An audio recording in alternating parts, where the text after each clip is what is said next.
काशीपूर बरवस नगरीचे नारी नर पातले राजद्वारी. सारं नगर गजबजून गेलं.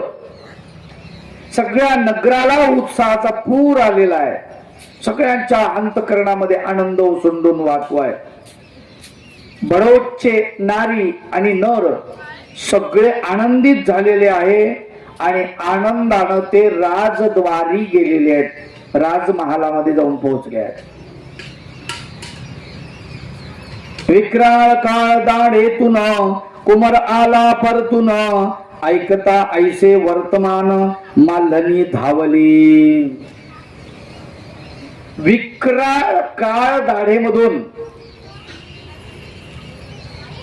काळाच्या दाढीमधून आपला पुत्र वापस आला याचा मालणी मातेला जेव्हा वार्ता कानावरती आली तिला खूप आनंद झाला. ती धावत आलेली आहे. आली बाळाची जवळी श्रीमुख घेतले ओंजळी हुंदके देतची निहाळी सुकुमरासी. बाळाच्या जवळ आली. त्याच तोंड मुख आपल्या अंजुळीमध्ये घेतलं. बारीक त्याला निहाळलं आणि हुंदके देत होती. वत्सलतेचे उदान आले कुमरू कुशीत घेतले मातृ हृदय गहिवरले राजमातेचे. वत्सलतेचे उधान आले.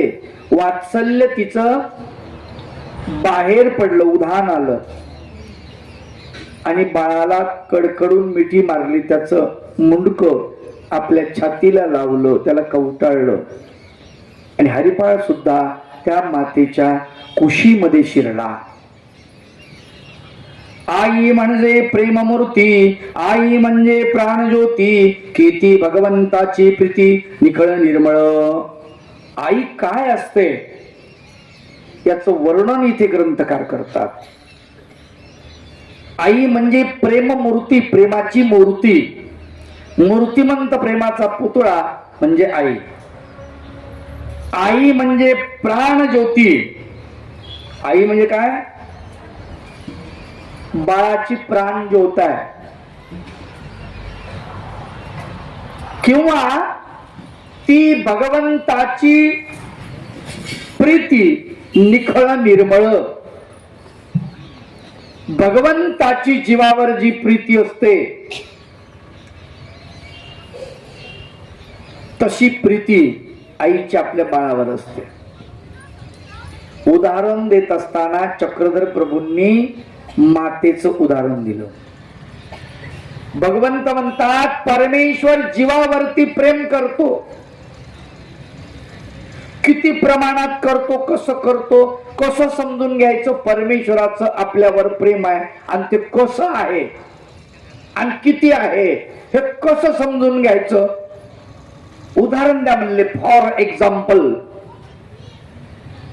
उदाहरणाशिवाय आम्हाला पटत नाही.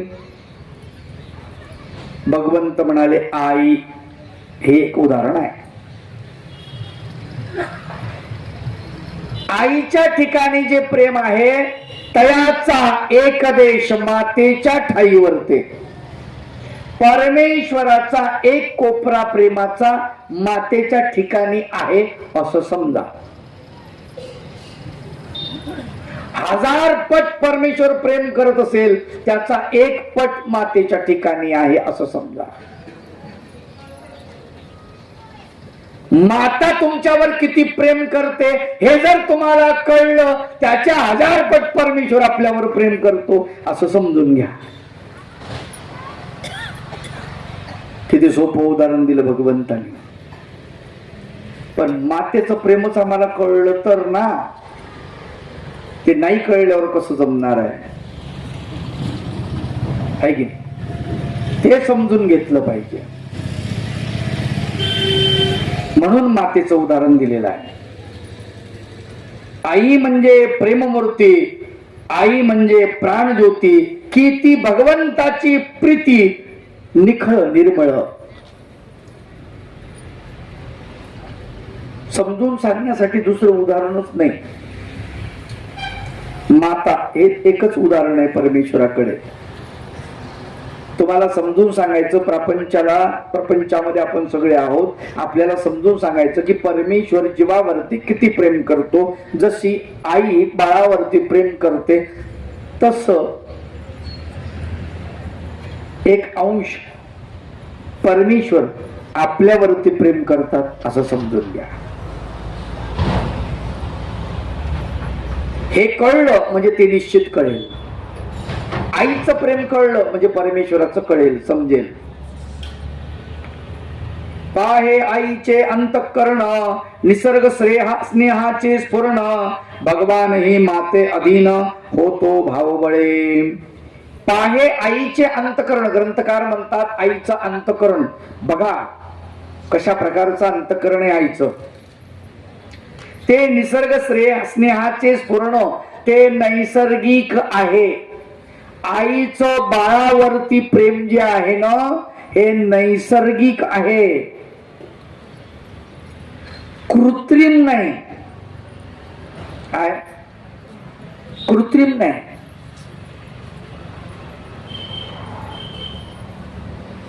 पतीचं पत्नीवरती खूप प्रेम असेल पण ते कृत्रिम आहे. पत्नीचं पतीवरती भरपूर प्रेम असेल पण ते कृत्रिम आहे. बाळाचं आईवरतीही प्रेम असेल ते सुद्धा कृत्रिम आहे.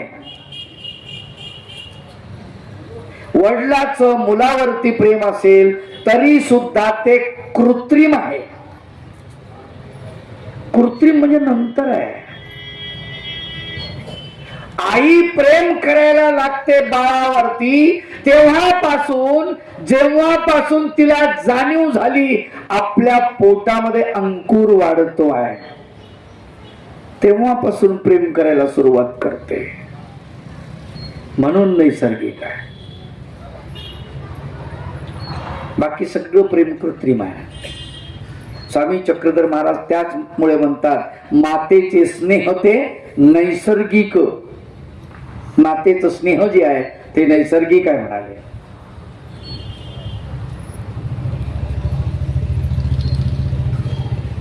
म्हणून भगवंत सुद्धा मातेच्या अधीन होतो.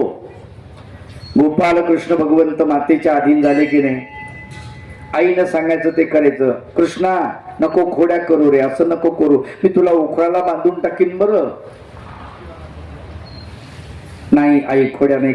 माती नको न रे खाऊ. नाही आता नाही खाणार. आई मारते. आता देवाला मारल्यानंतर काय व्हायला पाहिजे, अवघड आहे ना. परमेश्वराला मारते आणि परमेश्वर खुशाल मार खातो. त्या मार देण्यामध्ये सुद्धा आईचं प्रेम आहे. आई मुलावर रागवते, त्या रागवण्यात सुद्धा प्रेम आहे. वैशाख महिना सुरू झाला, पोरगो घरातून बाहेर गेलो अंगणामध्ये. बाळा अंगणात जाऊ नको रे, ऊन लय लागतं. मी खेळायला जातो. आई येते एक धपाटा मारते, मेल्या आतमध्ये मरण. आतमध्ये मर याचा अर्थ कळला का? मर म्हणजे मर थोडंच आहे ते. मर म्हणजे जग आहे.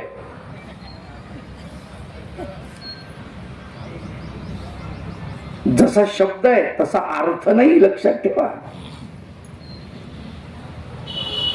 अर्थ कळायला लय वेळ लागतो. घरात मरण याचा अर्थ घरात जग. ताप येईन बाहेर आला तू. आई आहे ती मारते, त्याच्यात सुद्धा प्रेम असते. ती रागावते, त्याच्यात सुद्धा प्रेम असते. तिच्या प्रत्येक कृतीत प्रेम असते. बाकीची माणसं प्रेमानं जरी बोलली ना, भरोसा नाही, त्याच्यात स्वार्थ असतो. पत्नी जर म्हणत असेल अहो तुम्ही लवकर या बरं का घरी, तुमची लय वाट पाहते मी, आणि मला करमत नाही घरी. समजून घ्यायचं, गोड बोलते म्हणजे काहीतरी पाहिजे आता हिला.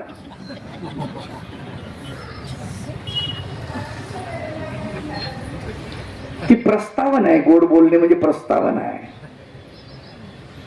काऊन काय झालं, आज लयच लाडात आले तुम्ही. ती म्हणते नाही शेजारची नाही का ती आपल्या शेजारची बाई, आणि तिने ते गळ्यामध्ये मस्त चंपल हार आणलेला आहे. तो चंपल हार जो आहे मला आणा ना तुम्ही. हा म्हणतो आपण पायातल्या चपल्याचा जरी हार केला ना तरी पैसे लागतील आपल्याला. त्यांची गोष्ट वेगळी, आपली गोष्ट वेगळी. आपल्याच्या नाही होणार पाहिजे.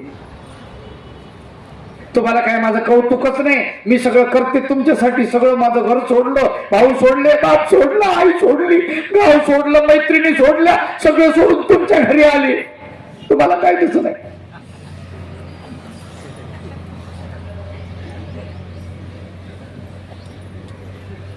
हे प्रेम आहे का? हा, स्वार्थ. प्रेम नाही.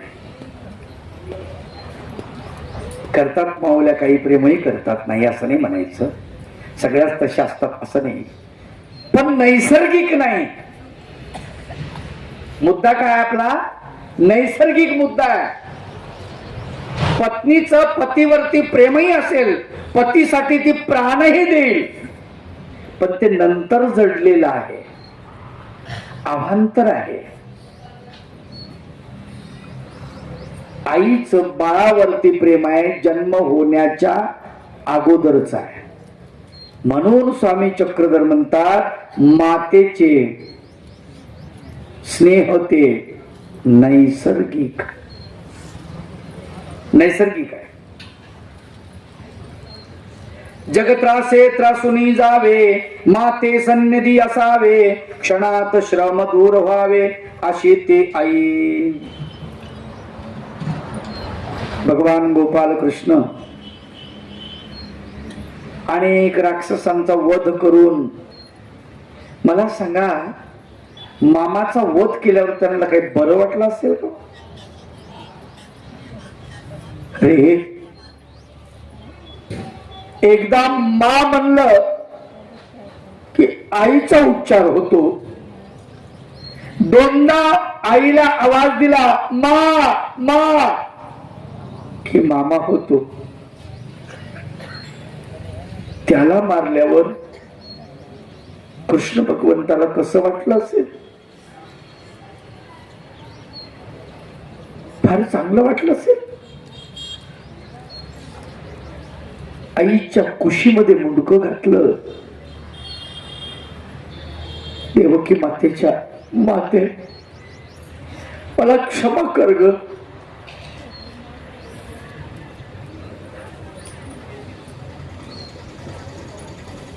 मामाला मी मारलं, मला क्षमा कर.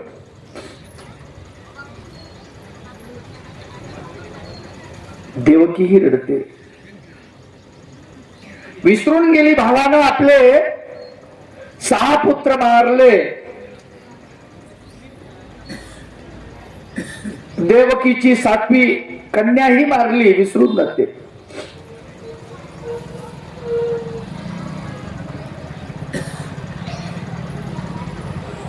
आई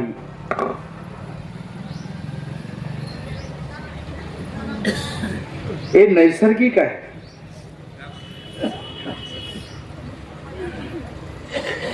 जगाच्या त्रासानं त्रासून जावं आणि त्या त्रासाचं निराकरण करण्यासाठी आईच्या कुशीत शिरावं, तेच एक विश्रांतीचं ठिकाण आहे. छत्रपती शिवाजी महाराज लढाया करत असताना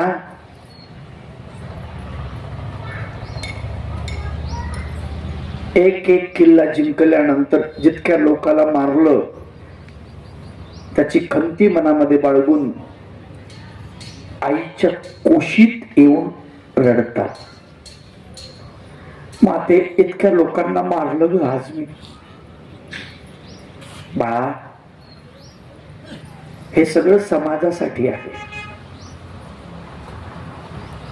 या लोकांनी गोर गरीब जनतेला लुटलेलं आहे आणि हे लुटतच राहणार आहे. ती लूट थांबवण्याच्या उद्देशानं तू मारलेला आहेस. हरकत नाही, चिंता करू नकोस.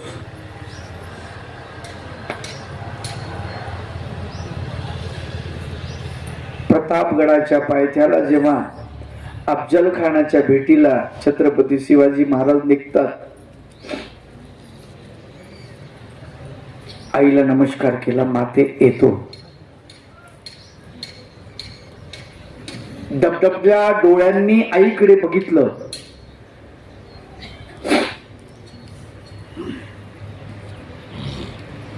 डोळ्यात आलेली आसव जिजामातेने पाहिले. बाळराजे,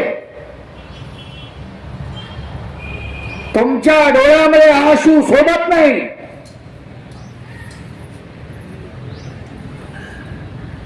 आसवांना बाहेर येऊ देऊ नका, येऊन टाका ते.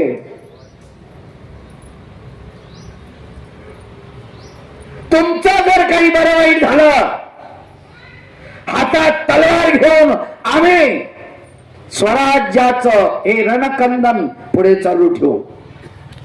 चिंता करू नका. नाही का? कसली सामर्थ्यवान आई आहे हो.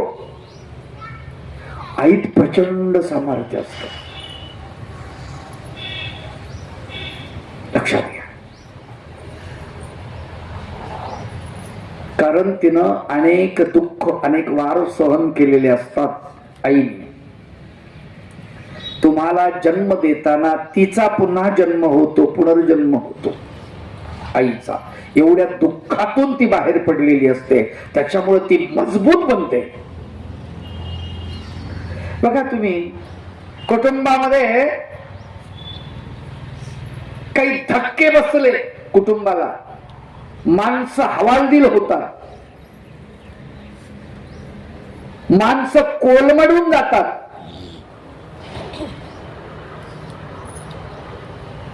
घरातली कर्तबगार स्त्री जर गेली दुर्दैवानं, एक तर तो माणूस खंगून 1 वर्षाच्या आत मरण पावतो,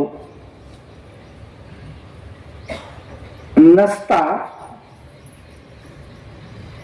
1-1.5 वर्षात दुसरी पत्नी करतो.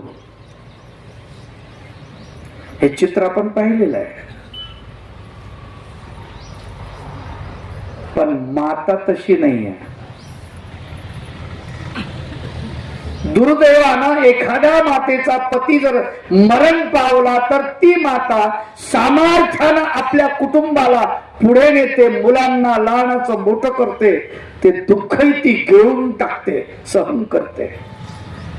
ज्याप्रमाणे एखाद्यानं विस्तू गिळून टाकावा, निवे गिळून टाकावे अग्नी प्रज्वलित असलेले, तशी ती माता. म्हणून मातेच्या कुशीमध्ये जाऊन भगवंत सुद्धा विसावतो. त्याला सुद्धा, भगवंताला सुद्धा श्वास मोकळा सोडण्याची जागा म्हणजे माता. इथे हरिपाळ देव मालणी मातेच्या कुशीमध्ये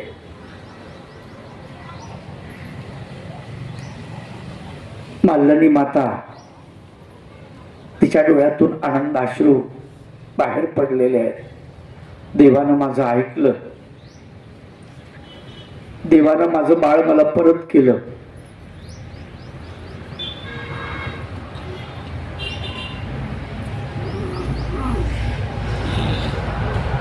गुरुजरा चैतन्य मिळाले, कमळाचे सौभाग्य आले,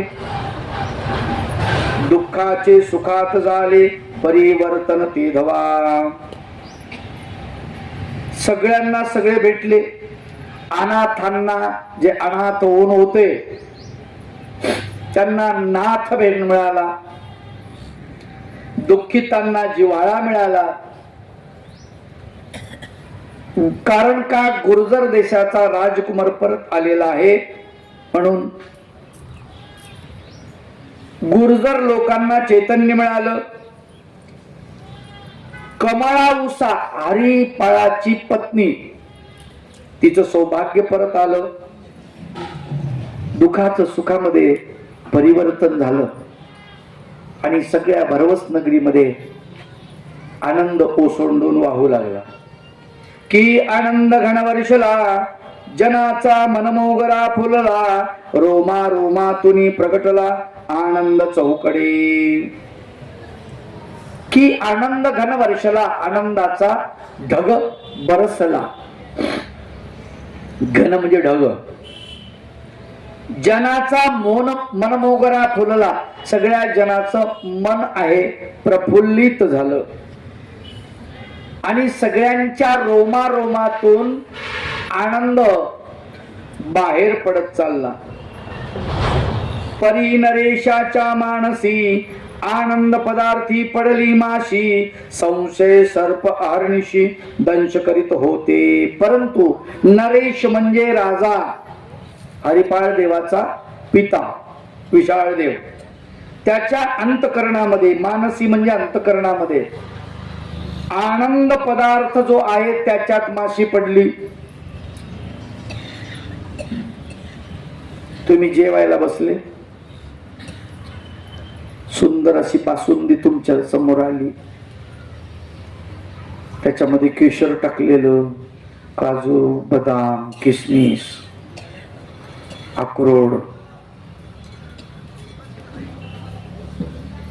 पण वेळ आहे. बाबाचा गंधाक्षर कधी संपतो काय माहिती. कोणीतरी म्हणत्या उरकांना पटपट नाकात वास चालला पाहिजे.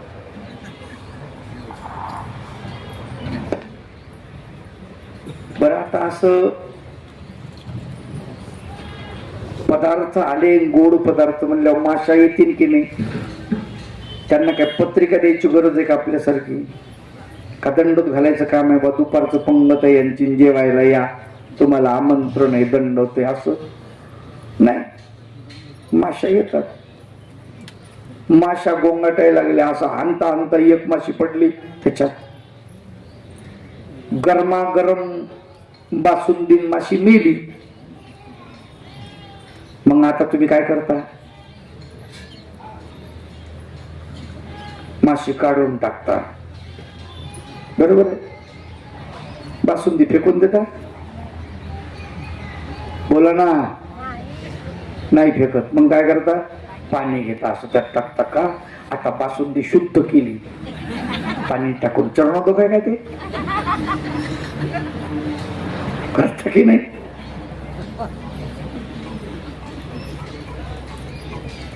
तुम्हाला म्हणलं अरे माशी पडली, मग एवढी चांगली बासुंदी फेकून देतात काय? मग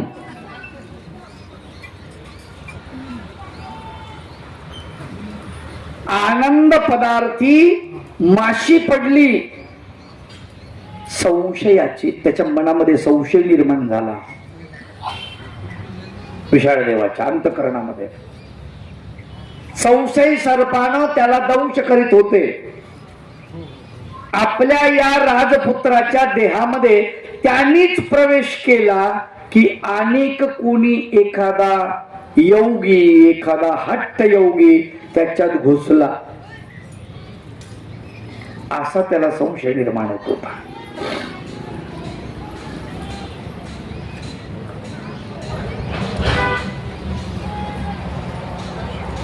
पुष्पवाटिका दिशे सुंदर, त्यात असावा एक खैर, मिष्टान्न ग्रास घेतल्यावर हर लागावा.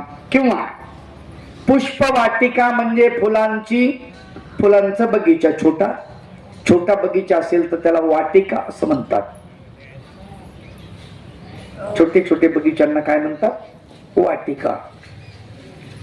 तर पुष्पवाटिकेमध्ये, फुलांच्या वाटिकेमध्ये एक खैराचं झाड आहे.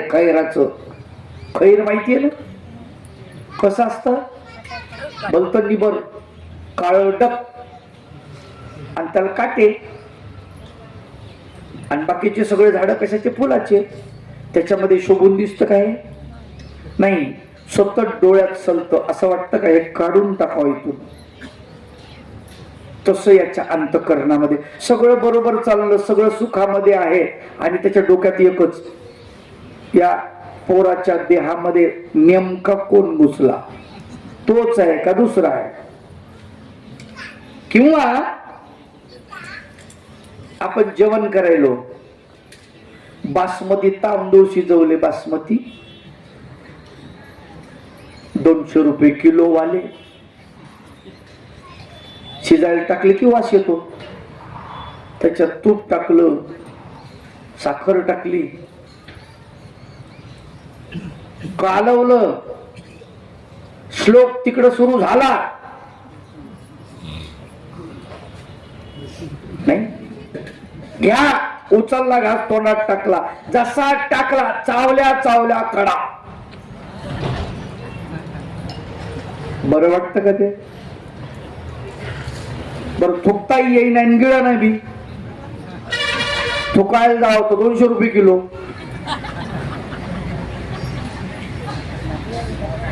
गिळा तो पोटामध्ये खडा जाईल, केवढी परेशानी. बरं लोका देखता बाहेर काढावं तर लोक म्हणते ना गच्चा हातात काढलंय. लय परिस्थिती अवघड असते. एवढा सुंदर घास फेकून द्यावा लागतो तो खड्यासाठी. तसं याच्या अंतःकरणामध्ये तो खडा लागलेला आहे, खडा, संशय नावाचा खडा. अथवा आनंद सागरी